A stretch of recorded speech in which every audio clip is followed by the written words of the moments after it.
ప్రపంచమంతా ఇప్పుడు ఒకటే టెన్షన్. ఇరాన్తో యుద్ధం ముగుస్తుందా లేదా ఇంకా దారుణంగా మారుతుందా? ఆపరేషన్ ఎపిక్ ఫ్యూరీలో భాగంగా వందలాది మిసైల్స్తో ఇరాన్ పైన దాడి చేసిన ట్రంప్ ఇప్పుడు 5 days పాజ్ని అనౌన్స్ చేశారు.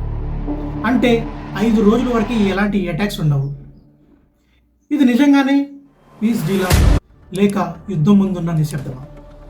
ఫిబ్రవరి 28న మొదలైన ఈ operation epic fury US, Israel కలిసి ఇరాన్ని చాలా దారుణంగా దెబ్బతీశాయి.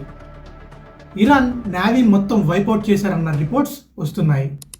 ఇంకా ఇంట్రెస్టింగ్ విషయం ఏంటంటే ట్రంప్ మన ప్రైమ్ మినిస్టర్ మోడీతో కూడా కాల్లో మాట్లాడారు.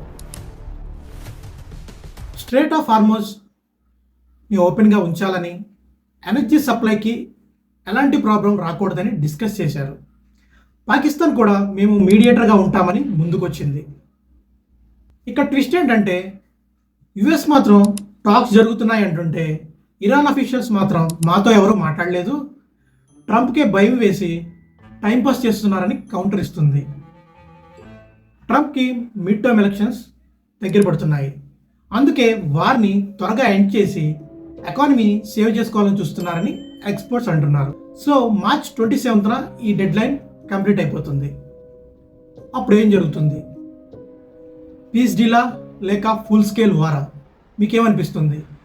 మీ వ్యూస్ ఏంటో కామెంట్ సెక్షన్లో తెలియచేయండి. మోర్ అప్డేట్స్ కోసం మన ఛానల్ని సబ్స్క్రైబ్ చేయడం మర్చిపోకండి. Stay safe, stay tune. Thanks for watching. జై హింద్.